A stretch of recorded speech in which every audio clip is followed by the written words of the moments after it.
Welcome to Inside Games, the only gaming news show brave enough to say that more games on more systems is a good thing. Yeah, usually it is, but when one of those systems is the 6-year-old Nintendo Switch, boy, suddenly it feels like that game in love is starting to get spread a little thin. Oh boy, well, at this point the Switch is like an old beater.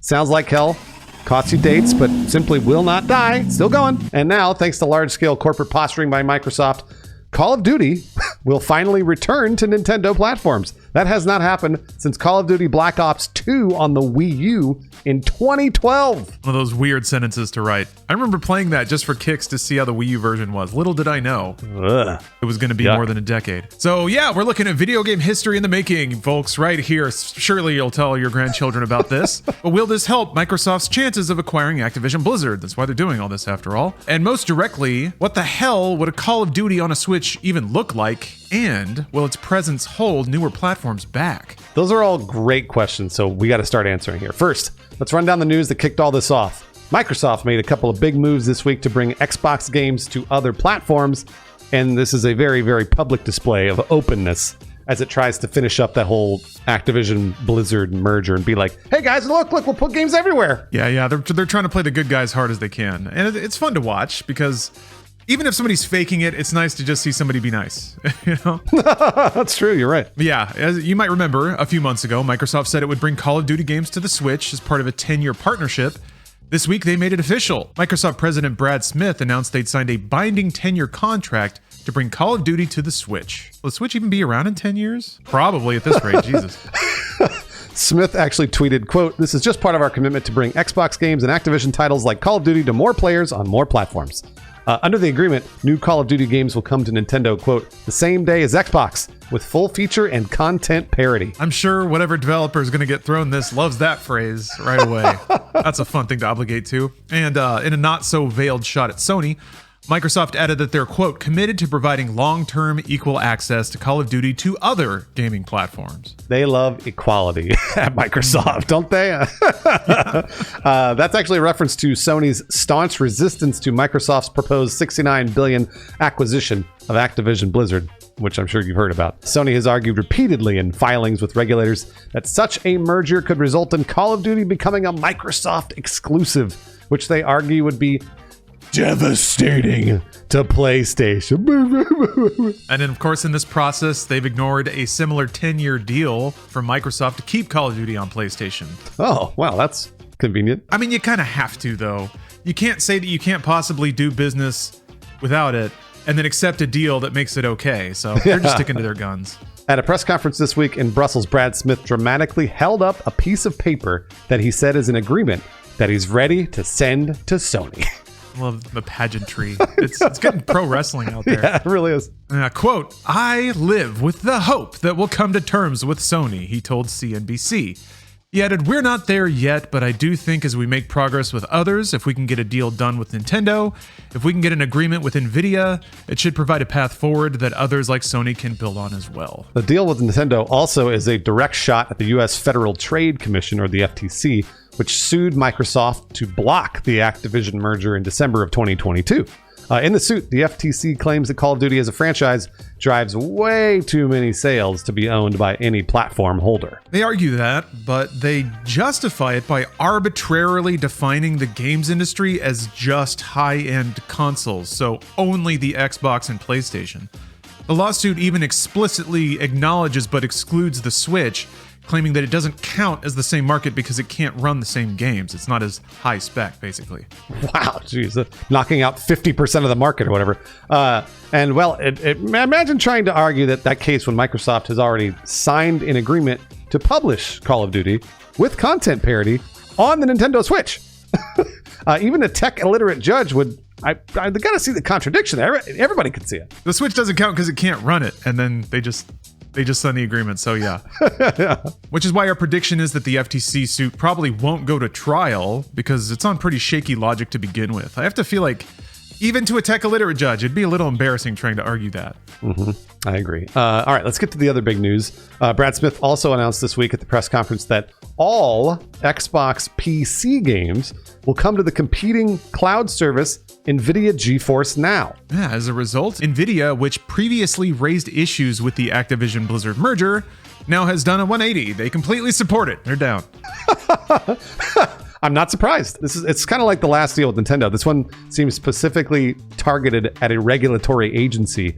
This one actually deals with the EU Commission, which has said it's worried that the deal could give Microsoft an unfair edge in cloud gaming, since that market has yet to be established. Smith said at the press conference that the agreement is important because, quote, now we're addressing the full range of issues that have been raised by regulators as topics of not just interest, but in some cases concern. So sensual. So this is obviously Microsoft making some very public, very proactive concessions to try and get more parties on board. If any of these cases go to trial, it'll likely look even more favorable to a judge that Microsoft is announcing all these deals ahead of any legal process at all. So they're not even conditional on the acquisition going through. They're just going to happen. Yeah, unless there's a hidden condition that Microsoft is trying to bury. Because that was the deal with the original Call of Duty thing. They were out there immediately saying, we'll put it on Nintendo if it goes through. Mm-hmm. But these deals seem to be like, we're going to be on Nintendo, we're going to be on GeForce Now, that's it. And then hopefully the deal will go through.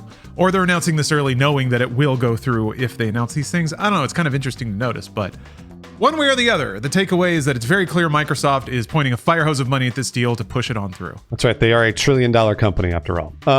Smith later told CNBC, quote, I think if you're a competition regulator and you're focused on the interests of consumers and competition, today was a good day. Yeah, I guess so. Yeah, no, he's right.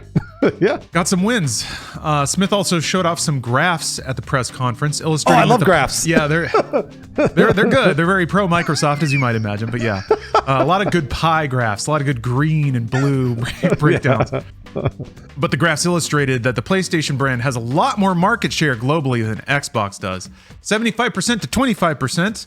That gap's even bigger in Japan, 96% for PlayStation versus just 4% for Xbox. Mm-hmm. And the message that they're trying to convey is Sony's a lot bigger than us, which is true when it comes to video game market share. So we're really not going to become an unstoppable juggernaut if this Activision Blizzard merger goes through for Microsoft. Yeah, it's a little surreal to see Microsoft try to pitch themselves as the underdog. But in this case, it's curated data, but it is there, and it is kind of true. So yeah, I don't know. It seems like most folks kind of underestimate the size and power of the PlayStation brand. Perhaps that's why some regulatory complaints we've read seem like they're weirdly protective of Sony's market share. For example, the Competition and Markets Authority in the UK, the CMA, speculated that 24% of PlayStation buyers would switch to Xbox for Call of Duty. Now, even if that number is completely accurate, PlayStation would still have the larger market share in the UK. But somehow this is used as evidence that Sony would be unable to compete. And again, that's not even really considering markets like Nintendo, PC, mobile. Those would all carry on unaffected. Yeah, and their markets Sony could compete in as well. Now, before we do Microsoft's job for them too effectively, remember, these are Microsoft's numbers presented in a media event coordinated with other events designed to make Microsoft seem like the charitable underdog. So that's the whole point. That's why we're seeing this stuff. Right. You might also remember that UK regulators suggested that Microsoft spin off parts of Activision Blizzard into separate companies in order to make the deal more palatable to the regulators. Yeah, but that seems like it's a no-go. Smith wasn't hearing that. No. He said he doesn't think, quote, it's feasible or realistic to think that one game or one slice of this company, being Activision, can be carved out and separated from the rest. So it sounds like Microsoft is ready to make some concessions, but splitting up Activision Blizzard is not one of them. Yeah, I was curious about that, and I'm glad they addressed that. I was curious if any part of ABK could go away, but no, it seems like no. It also seems like they know that they are going to just shoot money at this until it goes through, so they don't have to even talk about it. They can sound strong here because they already know they've won, I think. But that's the open question. That's what I think. I don't know, Bruce. Do you think Microsoft's done enough here to win over regulators? I don't know that there's any winning them over, actually. I don't think you can actually win these regulators over. I think it's just going to be more of the fact that the more they present this case as legal, the more everyone realizes that the regulators don't have a leg to stand on. So it's like, even if they were like, you know what, you got me, Microsoft. Like, I feel like it's not going to be that. It's going to be like, fine, all right, Nintendo's got market share, like, we get it, like, we forgot about Nintendo, like that sort of thing. And I think it's just going to go through, and I'm actually kind of surprised that they keep putting up these terrible legal defenses. Yeah, I think it's just the theater. They want to put up a fight, and maybe it's the people that are doing the fighting aren't super informed about the landscape, so they're just cobbling together whatever they can. They told their intern to Google up a bunch of stuff, and they copy and pasted it into bullet points. Who's to say? I do think that, yeah, Bruce, I think the legal aspect of it is going to mean it's a non-starter in the US, but I know less about the UK. My very limited understanding is that if they just decide they don't want it, that's it. There's not a whole, like if the judges involved just don't like big companies enough, and if they buy enough of the negativity about cloud gaming and the ethereal aspect of the future, they could just say no, and then that sinks it. So yeah, I think it's just a case of like, who do they get and what cases tried there. It's interesting that it seems to all be coming down to that. But I still think it'll go through. I think it's down to like 10% of a just judge not having the right kind of coffee.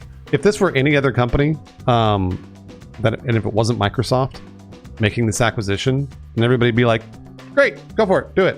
But since it's Microsoft, and since they are $1 trillion company, and they've got so much money to throw at Activision Blizzard, nobody's even really looking at the video game market share. They're just looking at the size of the company that's making the acquisition.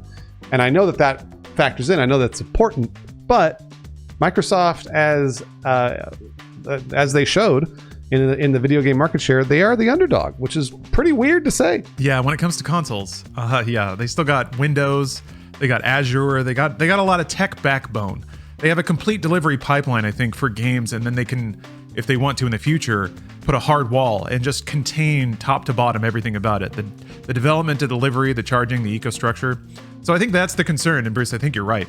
It's big tech, big acquisition, right at the precipice of what we're probably going into an anti-tech, anti-big corporation era.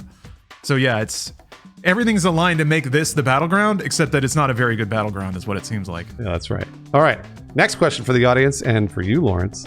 Do you think this will affect Call of Duty negatively? It's the easy assumption, right? That if you have to develop a Call of Duty for PlayStation 5 and the goddamn Switch, that it's just going to look like a PS2 game on the PS5 because it's like barred by the lowest common denominator. But I don't know. I think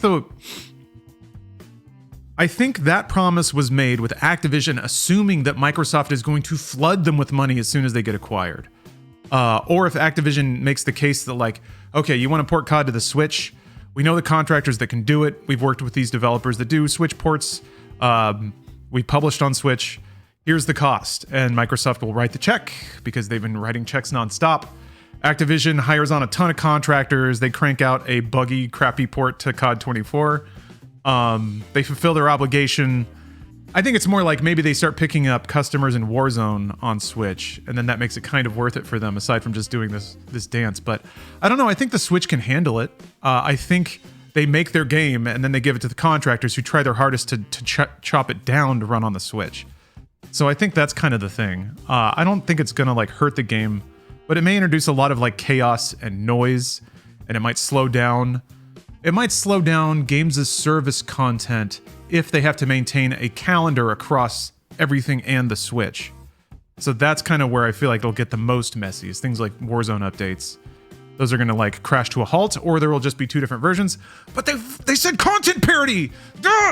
This is the thing that like, if I worked for Activision Blizzard in the COD family, the second that phrase hit my eyes, I would be like, I'd start sweating. I'd be like lighting sage. I just don't bring it here, please. So there's a lot of, I'm curious how this is going to play out, because it really seems like executives are making all the promises in the world before the logistics start cashing in. Well, doesn't that sound familiar? That happens literally all the time, everywhere. You're right. I don't know, Bray, sorry. I said a whole piece there. What do you think?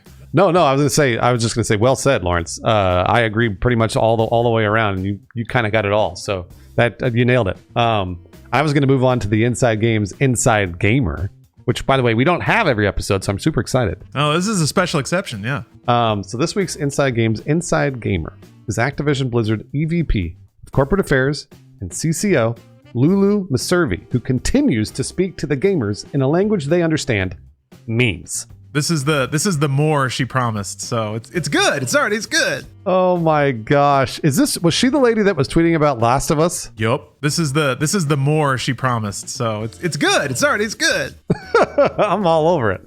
And we actually have some Meme Lord Patreons or patrons I need to thank for this episode's existence. Eddie the Dog, Mark Fletcher, Lenny Neves, Xander, and Dougal Tupo. My patrons here are special because they've never touched a meme in their lives. They're pure. Wow. Yeah, it's rare. Kyle Abbott, Jonathan Lanowski, Mason Hoover, Dylan Hiley, and Brown Sugar. Stay innocent out there.